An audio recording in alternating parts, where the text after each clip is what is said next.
We're going to take a look at graded potentials. Electrical signals in neurons occur when the membrane potential changes.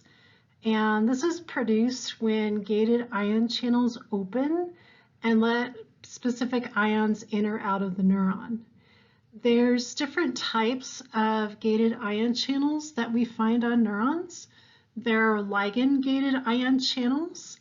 And a ligand is just anything that binds to a protein reversibly. So when we talk about neurons, the ligand will be a neurotransmitter. So for example, on this picture, when the neurotransmitter binds to the ligand-gated ion channel, that'll trigger the gate to open. And then whatever this ligand-gated ion channel is specific for, that'll let that specific ion in or out of the neuron, and then that'll cause a change in the membrane potential, and that'll create an electric signal. We also have some mechanically gated ion channels where if you push on the gated ion channel, that actually will trigger the gate to open. So we find this in sensory receptors that detect touch, for example, like in your skin. So we won't talk about that right now, but those are kind of interesting. So we'll take a look at those in chapter 10. And then we also have some voltage-gated ion channels.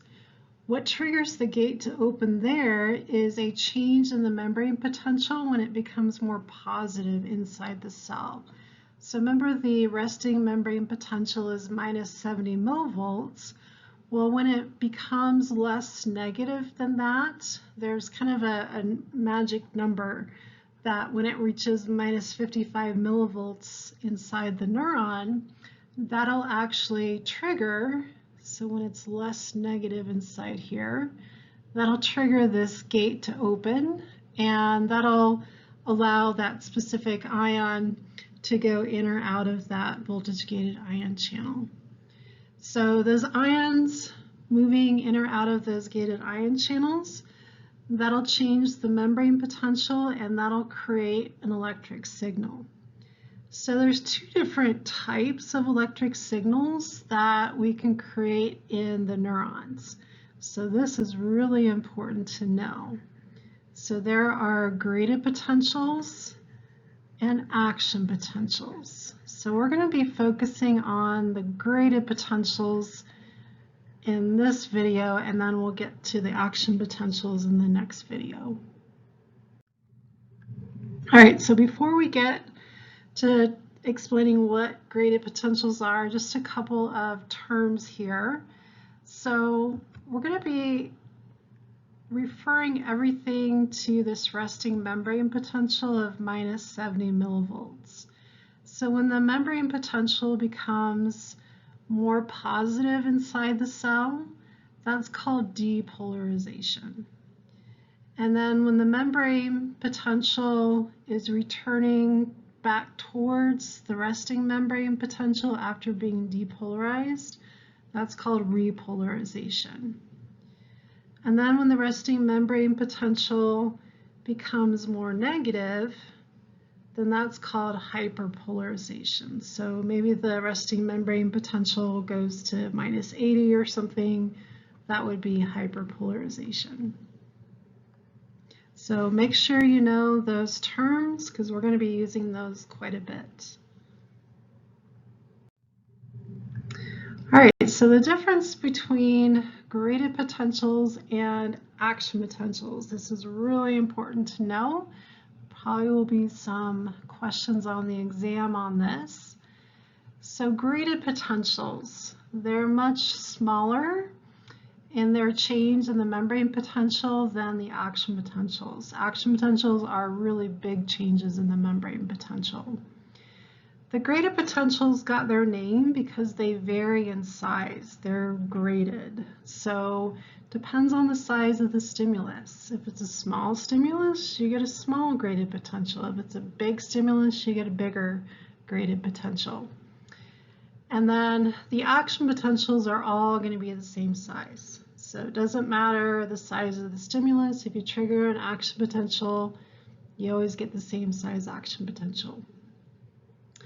The graded potentials are only used to communicate over very short distances. So they're just going to be generated in the neuron in the soma and the dendrites, and that's as far as they travel. So they'll just travel to the axon hillock and that's it. But the action potentials, they can communicate over long distances, so they'll travel the whole length of the axon down to the axon terminal. And that's because they don't decrease in size, whereas the graded potential, they get smaller and smaller the further they travel, so they're not good for communicating over long distances. So table 7.2 in your book would be really good to study. So this compares the graded potentials to the action potentials. So make sure you know the differences between these two, because it'll be very easy for me to sit here and make up some test questions from this table. So comparing these two. So make sure you know the difference between graded potentials and action potentials. All right, so we're going to focus on the graded potentials. So where do these occur? So these are going to be in the dendrites and the soma of the neurons. So where we are, and I know I'm not an artist here, but we're going to be having our synapses here occurring with these are our presynaptic neurons. They would be releasing neurotransmitters, communicating with the dendrite here, or maybe the soma of this postsynaptic neuron, and we will be creating graded potentials either in the dendrite or in the soma. And then they would just travel to the axon hillock, and that's as far as they go. Okay, and the neurotransmitter is going to be binding to these ligand-gated or mechanically gated ion channels, and they'll stimulate the gates to open, and then the ions will go in or out depending on which ion it is, and that'll create a change in the membrane potential. And those ions will just travel towards the axon hillock, and that will create your graded potential. And depending on the stimulus size, that will tell you how big your graded potential is going to be. So for example, if someone just lightly taps your skin, then you're going to get a small graded potential, versus if someone pinches you, which would be a stronger stimulus, then you would get a bigger graded potential. So the graded potentials do vary in size depending on the strength of the stimulus. So that's really important because we don't see that with the action potentials. The action potentials are all the same size. It doesn't matter how big the stimulus is or how small it is, they're all the same size. Graded potentials, they are graded in size, they vary in size. Okay, with these graded potentials, when the ions come in through their ligand-gated ion channels, for example, the ions will flow through the soma and the dendrites here towards the axon hillock, and they're just going to spread out from an area of high concentration where they came in to an area of low concentration further away here. So that's called electrotonic conduction. And as the ions spread out, if you were to measure the graded potential right where it occurred, where the ligand-gated ion channels opened, that graded potential would be a lot bigger than if you measured it here near the axon hillock. It would be a lot smaller. And that's just because those ions have spread out, and some of them might have gotten pumped out by, maybe if you had sodium ions coming in, maybe some of the sodium ions got pumped out by the sodium-potassium pump and now they're gone.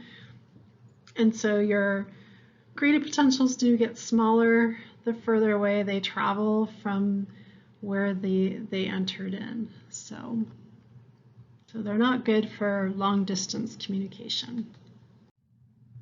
All right, so graded potentials, some of them are depolarizing and some are hyperpolarizing. So it depends on what ions are coming into the neuron.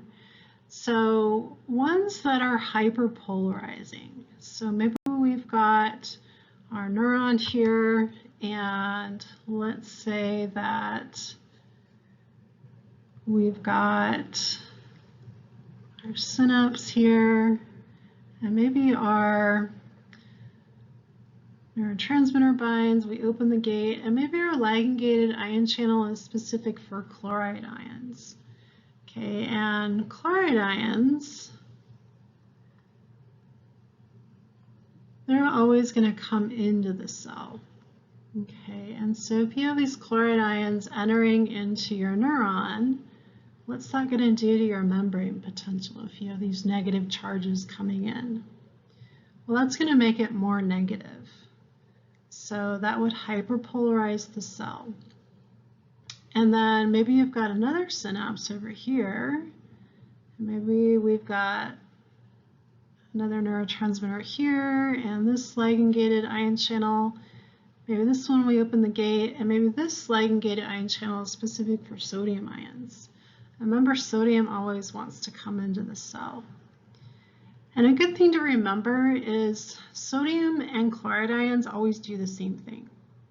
So sodium always wants to go in, chloride ions always want to go in. Okay, so sodium ions definitely want to go in, and so if you have sodium ions coming into the cell, what's that going to do to your membrane potential? So that's going to make it more positive, isn't it? So that will depolarize the membrane potential, making it more positive. So that would be a depolarizing graded potential that would cause. Okay, so let's just take a look at some examples of some graded potentials. So we've kind of got this magic number up here. This is called threshold, and the magic number is minus 55 millivolts. Okay, so remember our resting membrane potential is minus 70 millivolts. So that's when the neuron is just at rest. It's not sending or receiving any signals, so it's not doing anything. And it's just hanging out there. And let's say that this presynaptic neuron releases some neurotransmitters. And let's say we open the gate, and let's say we've got sodium ions coming in. Okay, and if sodium ions are coming in, that's going to make the membrane potential more positive. So if sodium is coming in, that would be a depolarizing graded potential. And we're also going to call this an EPSP. And that just stands for excitatory postsynaptic potential. Okay, because this neuron that we're drawing here, the second one, this is a postsynaptic neuron. And this graded potential is excitatory because we're getting closer to threshold. Because if we reach threshold at the axon hillock here, that's where these voltage-gated sodium and potassium channels are. And if we reach that magic number of minus 55 millivolts, that'll trigger the opening of these voltage-gated sodium and potassium channels, and then we'll trigger an action potential or a nerve signal. And that'll send it down the axon to the axon terminal, and then we'll trigger the release of neurotransmitter and then communicate with whatever cell is on the other side here. Okay. All right, so that would create an EPSP. And let's say that maybe looking at another synapse here, we've got neurotransmitter released, and maybe this ligand-gated ion channel, instead of being specific for sodium ions, maybe it's specific for chloride ions. And remember, chloride ions want to come in. They're going to do whatever sodium does. And if you have a bunch of chloride ions coming in, that's going to make it more negative inside the neuron. So that would be a hyperpolarizing graded potential. And that is not going to get you anywhere near a threshold at all.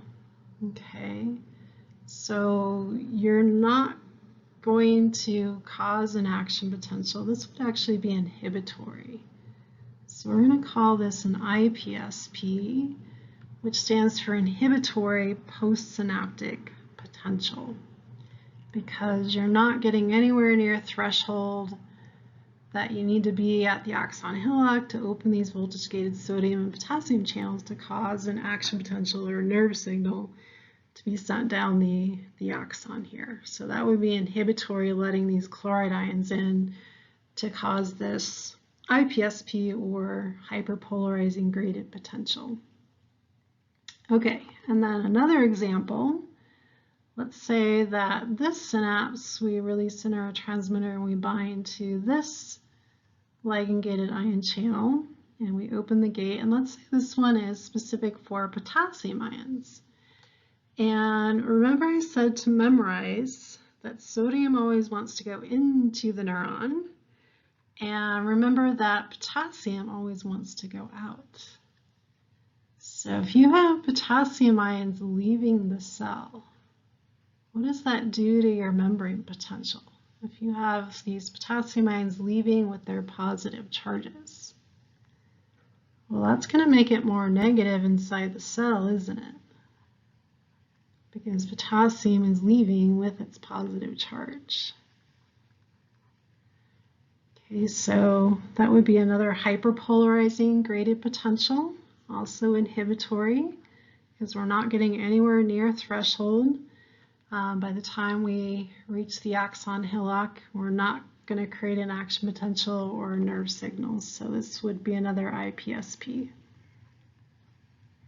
Okay, so that would be good to memorize as well. Just kind of thinking about, if sodium's coming in, that would be excitatory, create a depolarizing graded potential or an EPSP. Or if you have chloride ions coming in, that would be hyperpolarizing graded potential or an IPSP. Or if you have potassium going out of the cell, that would be a hyperpolarizing graded potential or an IPSP. Okay, so that would be good to know for the exam too. Okay, so, and this is just what we talked about. So the whole purpose of having these graded potentials, why are they important? Because they're going to determine whether you get an action potential or not.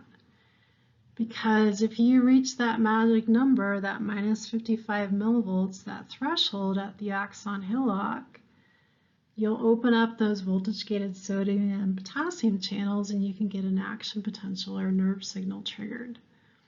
But if you don't reach threshold at the axon hillock, then you don't get an action potential and no nerve signal is sent. You don't release neurotransmitter and you're not going to talk to whatever the other cell is on the other side. Okay. And then here's what we talked about with the EPSPs and the IPSPs. Okay, another important thing with graded potential is we can add them together. And there's two ways to do this. We have temporal summation and spatial summation. Okay, so these will definitely be on the exam, so make sure you understand these. So temporal summation, what is this? Okay, so here's my presynaptic neuron, and here's my postsynaptic neuron. Okay, so temporal summation just says that you would have one presynaptic neuron firing rapidly in a row. Okay, and so it's going to open up a ligand-gated ion channel on this postsynaptic neuron.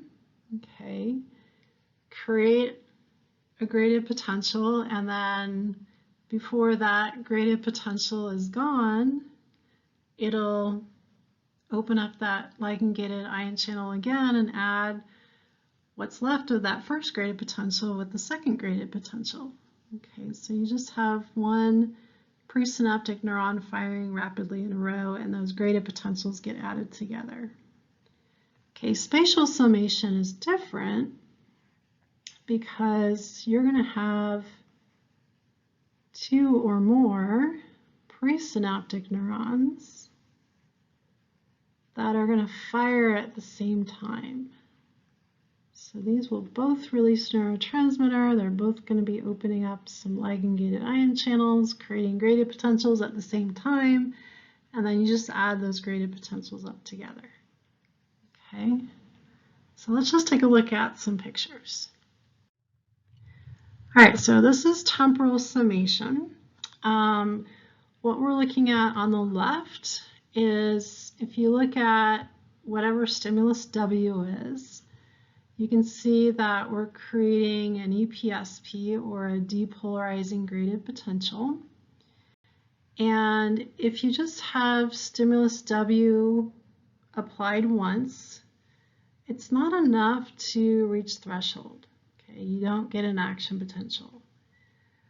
But what if you have stimulus W applied rapidly right in a row? Okay, so you would add that first graded potential, what's left of it, and then add the second one on top of it, and it's enough that you reach threshold, and now you can create this action potential, and that'll travel down the axon and then stimulate the release of neurotransmitter, and they can talk to the cell on the other side. Okay, so temporal summation, you've got this presynaptic neuron would be firing rapidly in a row several times, stimulating that postsynaptic neuron, and you get several graded potentials right in a row, and you just add them together. Okay, so that would be temporal summation. Okay, spatial summation. This one is where you would have two or more presynaptic neurons. So maybe you've got presynaptic neuron W and presynaptic neuron X. And if they both fired at the same time, then you would add their graded potentials together in this postsynaptic neuron. Okay, so W firing by itself creates a depolarizing graded potential in this postsynaptic neuron, but it's not enough to reach threshold, no action potential. And then we've got presynaptic neuron X firing, creating a depolarizing graded potential in this postsynaptic neuron, but again, not enough to reach threshold. But if W and X both fire at the same time, we can add both of their graded potentials together, and then we get enough to reach threshold, and then we can get an action potential in this postsynaptic neuron. Okay, so that would be spatial summation. Okay, and this is just another picture of spatial summation, just showing you that these two presynaptic neurons firing at the same time, both of them are creating these depolarizing graded potentials, or EPSPs, and they just add together, and it's enough in this postsynaptic neuron to reach threshold at the axon hillock, and then you'll create an action potential, and that'll travel down the axon and then stimulate the release of neurotransmitter at the axon terminal, and you can talk to the cell and whatever is on the other side. Okay, we can sometimes, with spatial summation, get some canceling effects, because if both of these are, we have two neurons here, we have presynaptic neuron W and Y, if they're both firing at the same time. But let's say that W is opening up a ligand-gated ion channel that's letting sodium in. And then let's say that Y is opening up a ligand-gated ion channel that maybe is letting chloride ions in. Now what's going to happen if you've got this presynaptic neuron with both sodium and chloride ions coming in at the same time? So maybe here's our neuron here, and you've got sodium coming in, and you've also got chloride ions coming in. Well, they're going to cancel each other out, aren't they? Okay, so this would be inhibitory as well, because you're not going to get to threshold either, because they cancel each other out. Okay, so a lot of times with spatial summation, we've got more than just two presynaptic neurons firing at the same time. So you could have maybe all of these, and maybe some of them are binding to ligand-gated ion channels that let sodium in. And maybe we've got one down here that's letting potassium out. And so you've got to look at all of these and then figure out, well, are we going to reach threshold or not by the time we get to the axon hillock? So there's a lot to put together to figure out if you're going to trigger an action potential.